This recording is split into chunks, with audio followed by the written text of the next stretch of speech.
Hello, my crafty friend, and thank you so much for tuning in to today's junk journal flip through video. The book I have to share with you today was sold before I even started filming, so if you fall in love with her, I'm sorry, but she has been claimed. I call the book Jai Maa Kali for obvious reasons. We have our cover girl here, the beautiful goddess of rejuvenation, ego destruction, the slayer of demons, as you can see by the head in her hand. She is Kali. And Kali is my personal Ishta Devata. So when the lovely Robin was telling me things that she would like included in her journal, and she mentioned her connection to Kali and asked if I could incorporate Kali into it, I immediately felt like this is my passion project. Like, this is so up my alley. So anyway, before I get into the symbology of Kali and the necklace I've made for her, but I'm sorry, it's kind of sliding, I'd like to show you the boho bead that I made for this piece. It's some gold sari fabric wound with blue eyelash trim and a little blue flower from a sari. I've added amethyst crystals to it because amethyst is a gem for the crown chakra, like our prayer center where we connect to divine wisdom. And I've dangled a cute little Buddha bead from that. She mentioned she's inspired kind of by all the Eastern consciousness traditions, so I included things from Sanatana Dharma, but also items from Buddhism. So we have kind of Buddhist items on the boho bead.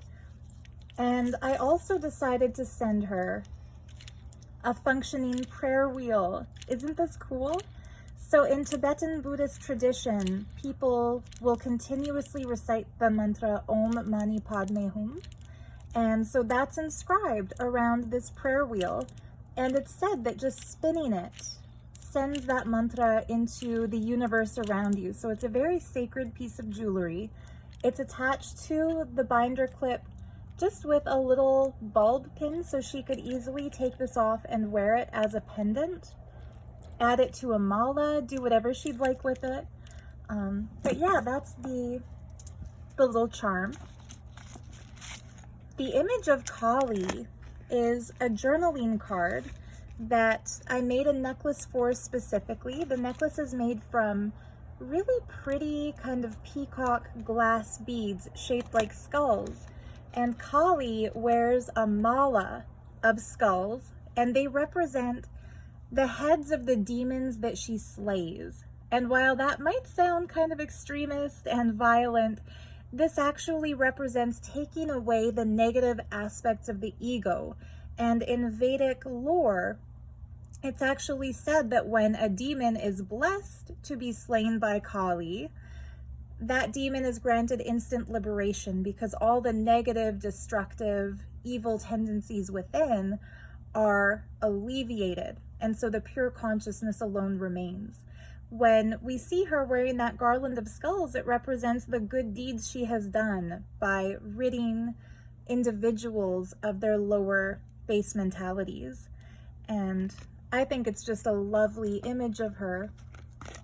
And I just kind of taped the necklace to the back of the journaling card with some washi tape. So this can actually be taken off and worn as a piece of jewelry if Robin chooses to wear the necklace. It's a nice symbol of Mahakali. So in that pocket, I also added a postcard of the Mysore Palace. I bought this when I was actually in India at the Mysore Palace, so it's genuine ephemera from my own travels to the land of Bharat. The book cover is turquoise sari with a lighter turquoise sari flower, some gold sari trim to become the pocket, and the pocket wraps around to the back as well, so she could also put something in here. What I'll tuck into there will be a note with the title of the book, the date that I made it, and my signature, which I like to include in all the journals that I make. I just forgot to do that before filming this. So inside we have a little tuck spot that I made by fussy cutting the shape of a North Indian temple. And into that I put a Japanese lucky turtle. And they say that putting this in your wallet or keeping it with your finances will increase your wealth. And so I thought that was kind of a cute thing to include. This flips down, and on the other side of that temple, we see a depiction of ancient Roman temple architecture. So it's kind of a cool East meets West. This was in Pompeii. And I didn't have any Roman stamps in my collection, but I did have a Greek stamp. So I've put Greek with Roman. I feel like the mythical traditions of both of those cultures kind of share the same root in Greece. So yeah, that's a genuine Greek stamp on the Roman architecture page. And then inside this pocket, I made a print of a Buddhist art lithograph from the 1800s. So all the symbols on this page represent different sacred ceremonial items in Buddhism. The bell with the dorje on top, the larger version of a prayer wheel, the mask, and then the Buddha in the top right-hand corner. I actually took a set of multicolored, all gold but different shades of gold watercolor paint and just highlighted that face so it really shimmers. It doesn't look like it's being printed. It looks like it's something artist done. Well, I guess because that Buddha face has been artist done. So yeah, that sits in here. It's blank on the back, so she could actually do some journaling here. And it has a lovely texture because the paper I printed it on is linen paper. Now she also asked for Ganesha to be included in her book. So I dangled a beautiful little Ganesha from a piece of an earring. And this was a piece of an earring that I actually bought as part of a jewelry set in India. So another, you know, genuine from India piece within the book. And it's glued down, so that actually stays in place. And that way Ganesha is the first deity you see on the first page. Not counting Maa Kali because that's removable, so she could keep her on the cover or put her anywhere. But it's nice to start the book with Ganesha because when you enter a Hindu temple, the Ganesha Murti is the first deity that you see because traditionally Lord Shiva gave him the boon that he will be worshipped before any other god. So there he is, Ganesha, sitting as the first visible deity. Ma Saraswati as the next, and she's the goddess of wisdom, art, music, and learning. Beautiful and very auspicious to keep her in a journal. I backed this with some really pretty scrapbook paper with like golden flower motif. This is a piece from a book about world religions, and it shows a Buddhist scene. And I put a Sri Lankan train ticket as the tuck spot there because Buddhism is the main tradition in Sri Lanka, the main religious tradition. And that page flips over to show such a cool Tibetan conch being blown in ceremony. And I just love the jewelry-like details on the ceremonial objects. And imagine how massive this is. Like you see the person's hand and the face, like that is one giant shell, but just opulently adorned. So this page here is a coffee-dyed page on which I've printed the beautiful Gayatri mantra, which is Om Bhur-Bhuva Swaha Tat Savitur Varenyam Bhargo Devasya Dhimahi Dhyo Yo Na Prachodayate. And it's believed in Sanatana Dharma that chanting this mantra 11 times a day will take you beyond the lower obstacles of human understanding and into the space of divine super consciousness. So it's a very mind-expanding, intergalactic, dimension-opening kind of portal key of a mantra. So I felt like of all the sacred words I wanted to put in here, that was also very important. This page is actually made out of fabric, not paper. It is from a Tibetan prayer flag. And so you see the Bodhisattva image here. I'm not sure exactly what these words say. It's not Devanagari, so I'm not as easily able to decipher it as I am this one here. But it's very beautiful. And it would be a prayer, a mantra, a divine invocation. So for sure, good vibes to have in a book. I glued it down using fabric glue on the bottom to make it into a tuck spot so she can use this as a pocket. And into the pocket, I put 2 more postcards that I bought when I was in India.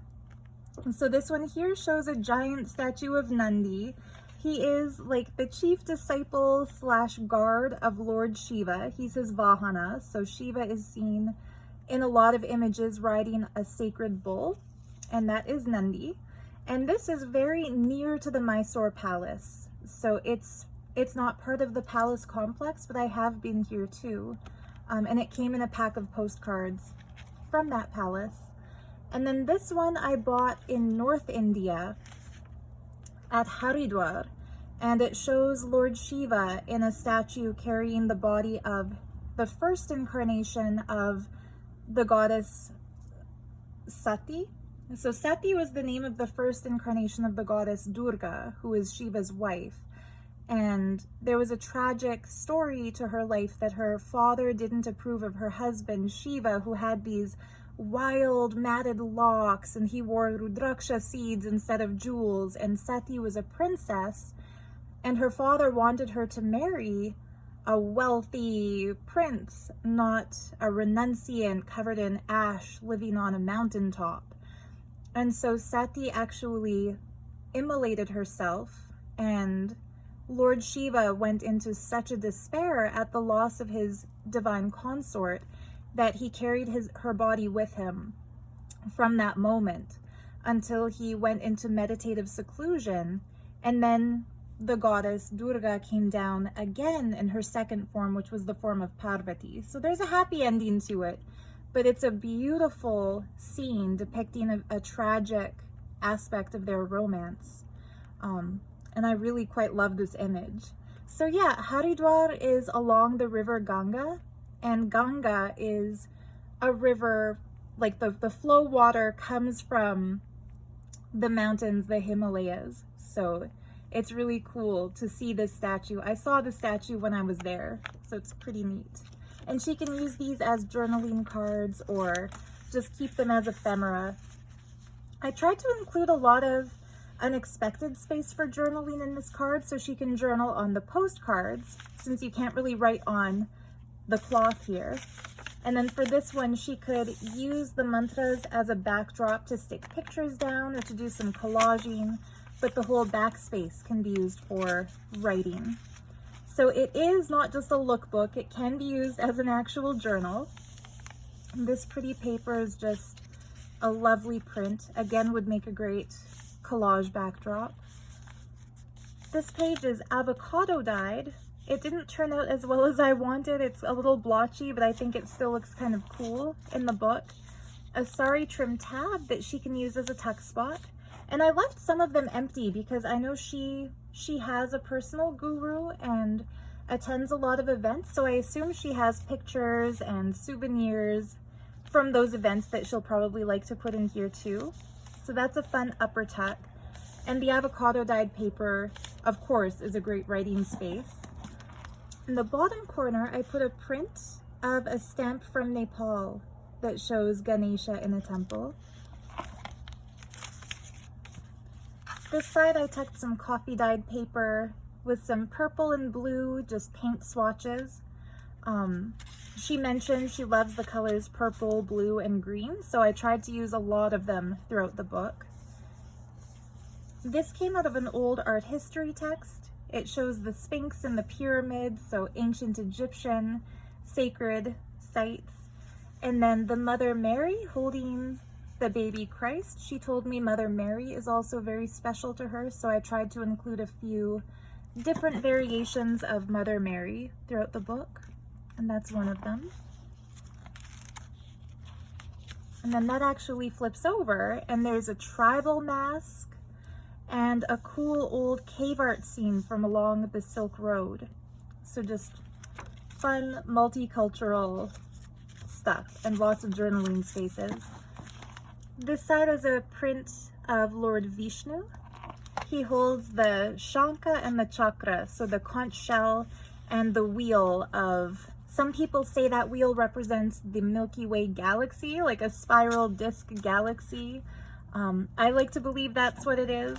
In this picture, they kind of drew it looking like a donut, but usually you see it as a disc. And of the three gods in the Hindu pantheon, the three primary male gods, that is, Vishnu maintains while Shiva destroys and rejuvenates. So I included both. This side, there's kind of an arabesque motif on this paper. So I decided the piece that will symbolize Islam, as far as trying to include a little bit from each world tradition, is this gorgeous tiled mosque. And I cut this out of an art history textbook. So it could be used for collage, or she could back it maybe on some coffee dyed paper or something to use as a journaling card. But I thought it looked really cool next to this kind of starry mosaic motif. Punitavati, so this is one of the Shaivite historic saints, and I found that also in an art history textbook, as well as the beautiful puja kit here. She mentioned that she loves William Morris prints, so this piece is a printable from the paper cameo. And when we talk about sacred spaces, we sometimes think exclusively of temples, churches, mosques, structures built by people to honor astrology like Stonehenge or an ancient pyramid. But going outside into nature and sniffing the roses, being surrounded by plants, that's also a form of a sacred space. So I like to think of this woman here in a Waterhouse painting as being in the sacred space of nature. And it just so happens that she's wearing one of the colors that Robin mentions loving. And the backdrop is a William Morris print. It's fun when you're working on a junk journal.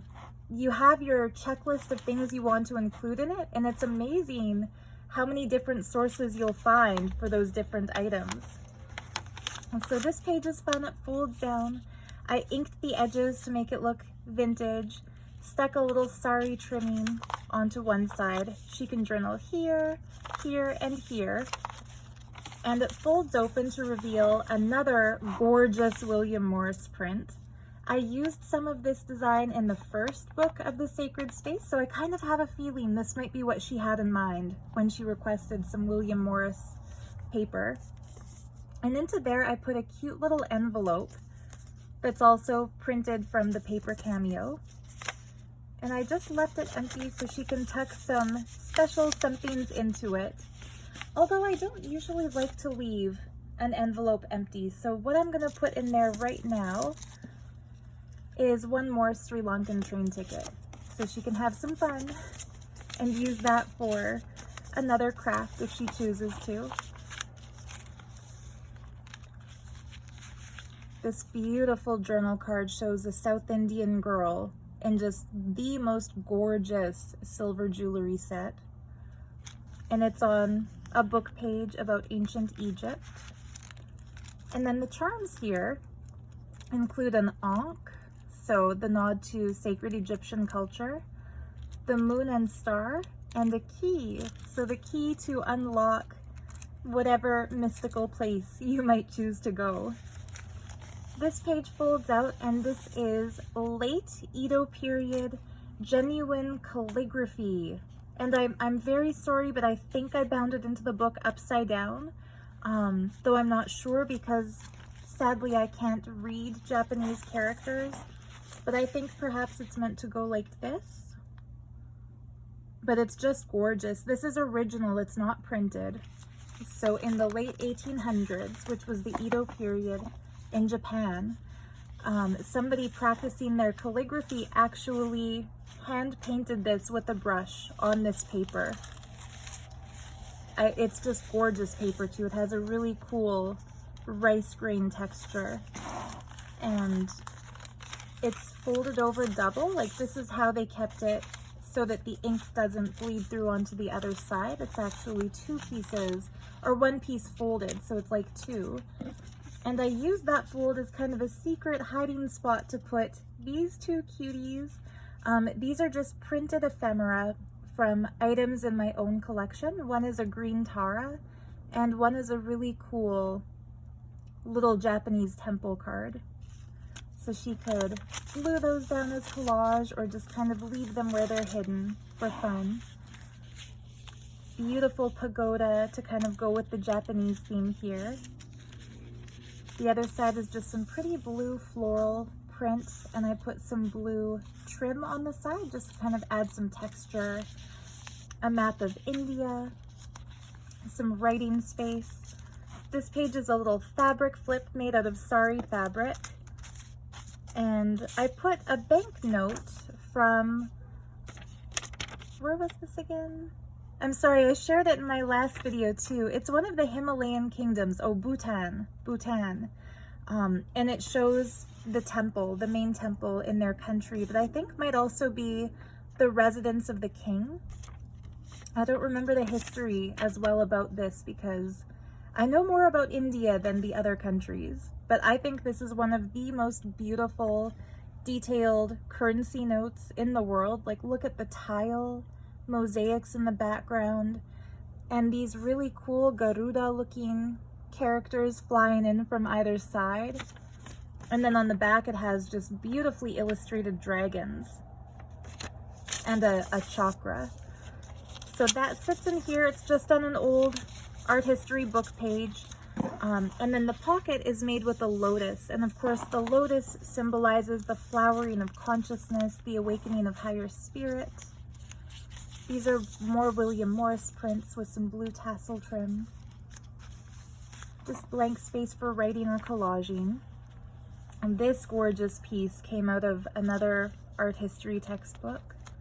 I love sacred objects. There's something really cool about a physical thing carrying spiritual symbology. This is genuine Victorian ephemera, so that came out of a real Victorian scrapbook from the late 1800s. And inside it, I've tucked a US vintage postage stamp that shows mountains. So again, nature being another residing space of the divine. This beautiful image shows Lord Ganesha with Ma Lakshmi, the goddess of wealth and abundance, and devotees in the foreground offering deepam, offering light to her. This is like a little money envelope. And inside I put a really cool print of a Japanese dragon and a book page from an art history textbook about Greek art, Greek architecture. And so that could be like the construction of a temple pillar. And I just kind of folded these so that they would be the right size to fit in that envelope. But this one gives her a lot of journaling space on the back.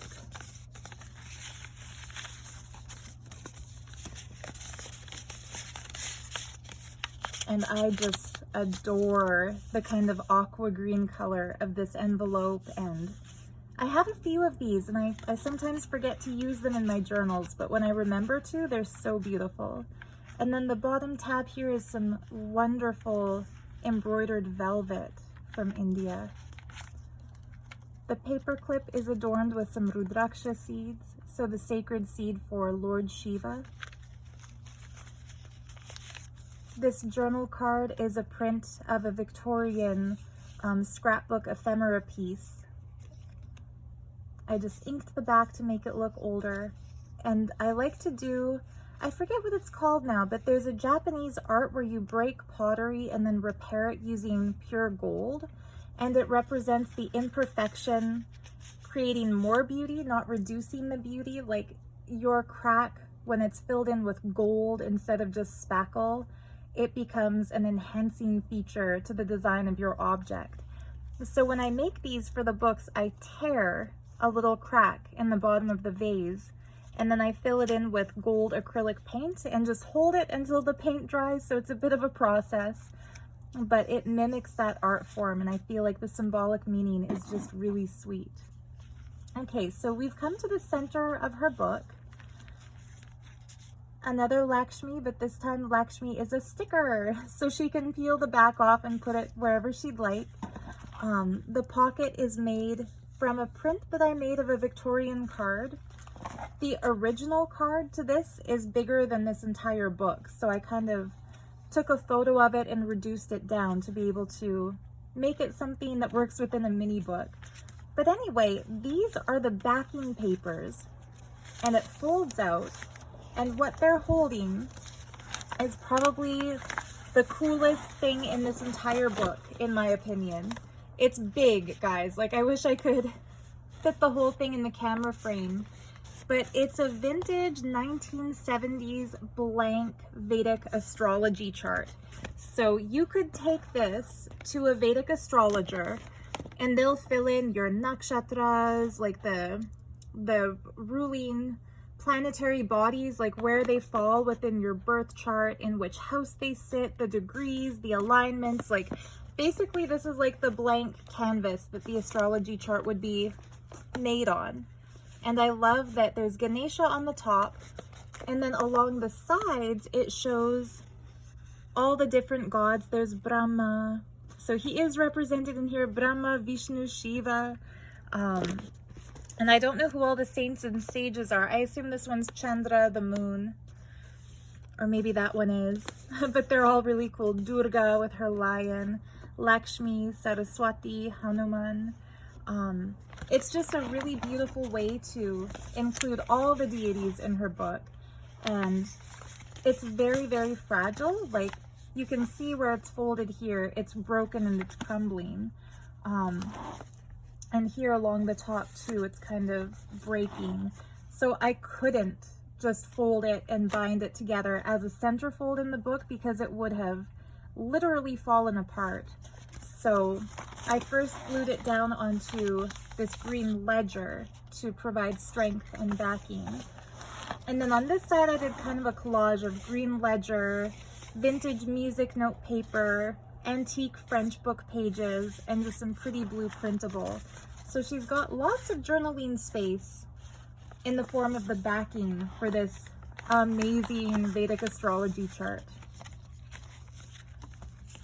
I'm kind of a paper hoarder, so I don't use those astrology charts often. I kind of save them for special projects, but the theme she requested to me felt like it merits giving away one of my precious astrology charts. I forgot to mention the tassel dangle beads in the center of the book include a Z bead, and this is called a Chong Z, or like an average Z or an ordinary Z. It's not really one of the priceless, ancient, mystical Tibetan beads, but it is an antique etched carnelian. So it's not ancient, meaning like 1,000 years old plus, but it's antique. It's over 100. And it's really cool how the artists make it by etching away the raw stone. And this particular symbol on the Z bead represents the pot of plenty, or the Purna Kumbha. So it's meant to be like a wish-fulfilling talismanic bead. And with that, I put blue quartz for the throat chakra for clear speaking and communication, and lapis lazuli for the third eye. So mystical awakening, insight, divine realization. And then on this side, it's a vintage beaded piece that I found in a junk jewelry jar, and a cool green glass bead, just because I feel like vintage jewelry and upcycled jewelry carries its own unique energy, gives it a new life. So this little envelope is a mini print of an envelope that has the 12 Zodiac signs on the big stamp there. It was an Israeli envelope, and I've stuffed it with stamps that show all 12 of the Zodiac signs from India. And I printed these on linen paper, so they have a really cool texture to them. And then another set of printed Indian stamps. They're so fun to use for collage. I really like working with these little things. And like what I would do, or what I will do, because I have a set of these in my personal junk journal as well, I plan to write the characteristics of the astrology signs on the back of each of them. So it's kind of like an astrological card deck or cheat sheet. So Aquarius here, you have the back of that little stamp image. That's where I would write what Aquarians are typically characterized to be. And then this is a print of the Namaskaram, the lady with her hands folded, bowing her head. It's the traditional sign of welcome. Perfect in a book about sacred spaces because you definitely want to be warmly received and greeted with love when you enter a sacred place. Another embroidered sari tab, that avocado dyed paper for writing, beautiful traditionally dressed woman, another sari tab. I'll try to go a little bit more quickly because a lot of this is just the other sides of things you saw before. I folded this envelope out of really cool origami paper and put some stickers in it. So I printed this from one of my favorite ever pieces of Victorian ephemera. The sea under a full moon, to me, is another natural sacred space. And then every book I make, I include some form of a bluebird of happiness, and this one gets two. They're both old Victorian calling card images. So yeah, those are all stickers. She can use them in this journal or obviously wherever she likes. I glued these pages in after binding the book because I didn't want to put them in the center because the center has that cool Vedic astrology centerfold, but I wanted this full image to be seen, so I kind of like folded it and put a strip of glue and stuck it between these two pages. And it's just gorgeous with the lucky bamboo growing out of a pond. More sari trim.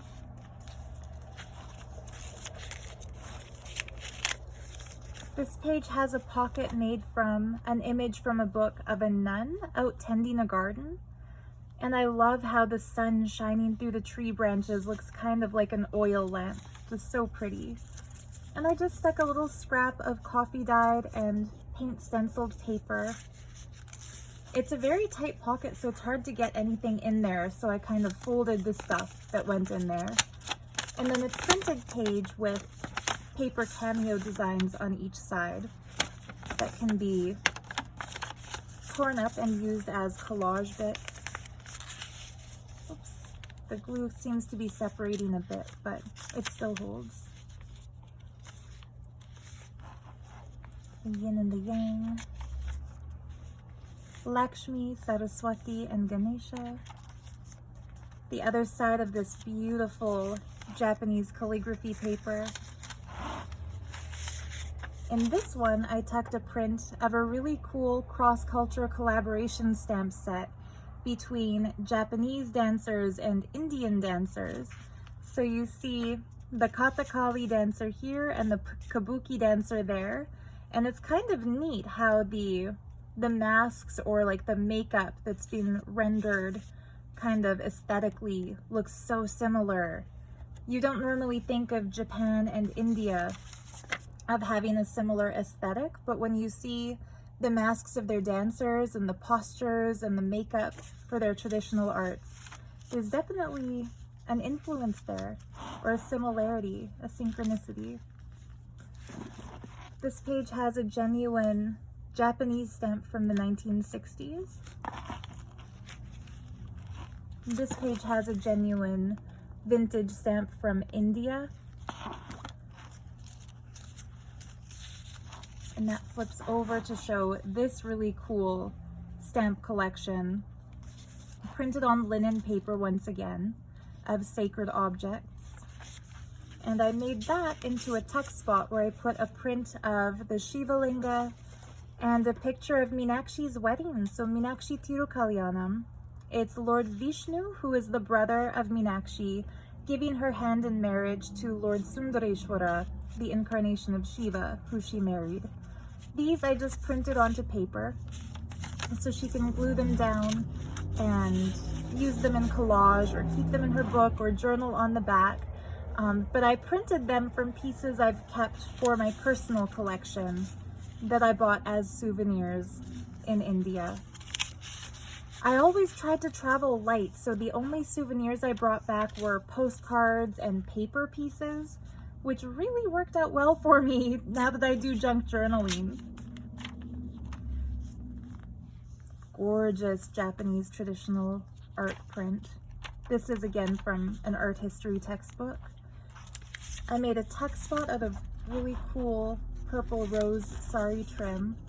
Put into it a coffee dyed piece of blue paper that I just stomp painted. I don't know how to call it, but I just pressed the brush down with some gold paint. She can glue that down somewhere as maybe a belly band if she wants to. Another Lord Vishnu. This stamp shows Haida Gwaii art from Canada's west coast.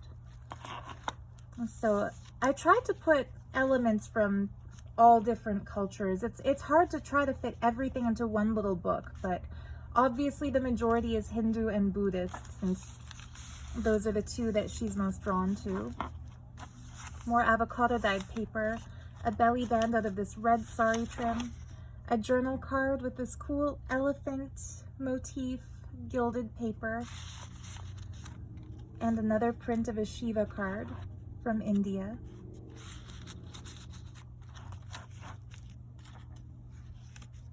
The other part of that Tibetan prayer flag.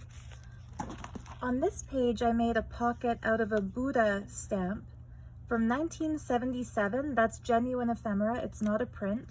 I don't know which country it's from, but it is just a gorgeous stamp. So yeah, if you're watching this, Robin, like, this came from my personal stash of stamps I set aside that I told myself I will only use in my personal journals, but when you specifically requested Buddhas, I knew I had to let him go. But I'm sure he's going to a good home. This is genuine Victorian ephemera, a calling card with the cute little strawberries and flowers, blank on the other side. That aging is where it had been pasted into a scrapbook that I salvaged it from. So that would make a great journal card. And then this image of 3 beautifully adorned women was painted as cave art along the Silk Road. And we are finally at the back. So the paper that I've lined her book with, by the way, is one of my personal favorite handmade papers from India. It has this beautiful texture to it. It's embossed. I don't have one of those embossing machines that seem to be all the rage in the YouTube craft community. So whenever I can get my hands on embossed paper, I just love it, love it, love it. So I think the purple looks stunning next to the teal, the like teal, dark turquoise closure and cover. So the paper clip has a beautiful Om charm on it, and it's a double-sided Om charm. And then under the paper clip, I put this cute little booklet that I made by color copying a postcard from France, from one of the pilgrimage places to Mother Mary. It's where Saint Bernadette was kind of told in a vision of Mary to dig water and to drink the water for healing, and it became a spot where pilgrims believe the water has like a sacred healing power. It's called Lourdes, the Lourdes Cathedral, and I just love this scene. So because Mother Mary is special to her, I felt like it's important to make sure this gets included. I backed that print on an image of a cathedral from an art history textbook. And then there's an original ephemera stamp of an angel, or sorry, no, of Mother Mary with Jesus. And then at the back, just a lot of journaling paper for her. At the back, there's the angel. And I really love this image from that art history textbook. It's the ceiling of a cathedral from the Middle Ages. Obviously, I love divine architecture, which inspired the original version of this journal and then this second version.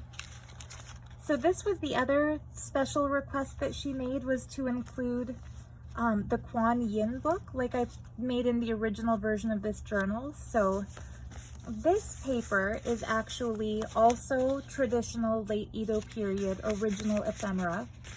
And just this one sheet, just the first page. The first page, and then it opens right to left. But this is block printed, and it was a souvenir brochure showing the pilgrimage route to get to 8 sacred Kuan Yin monuments.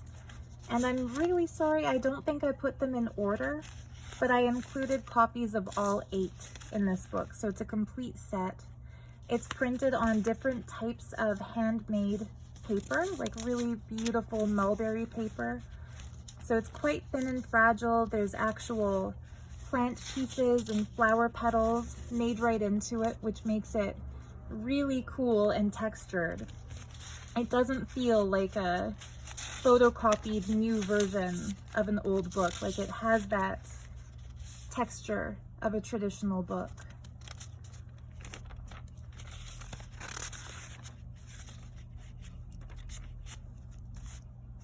And I bound it as close as I could copy to how it was originally bound.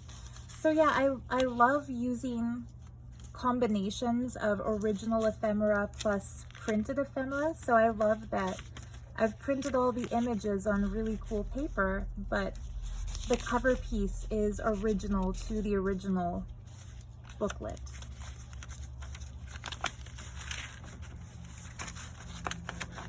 I don't want to tear this because it's so delicate, so I'll put the heavier book on top.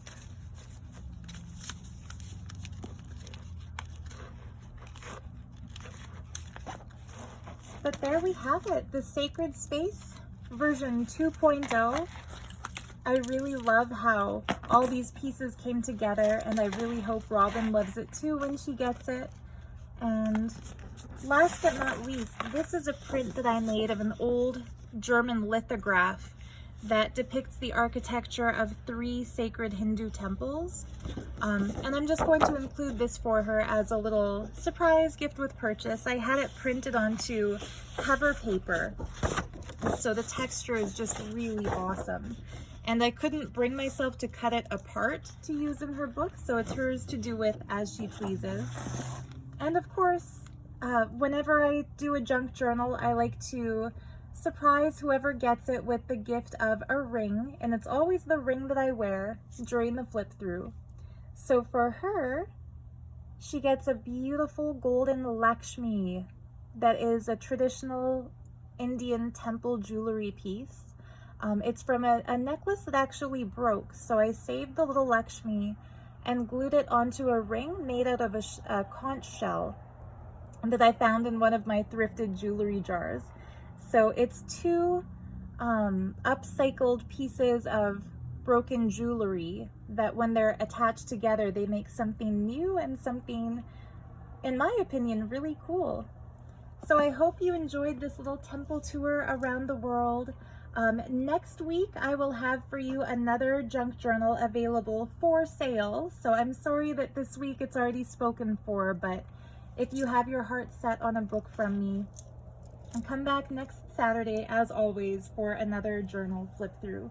So much love to you, happy crafting and happy journaling. Bye for now.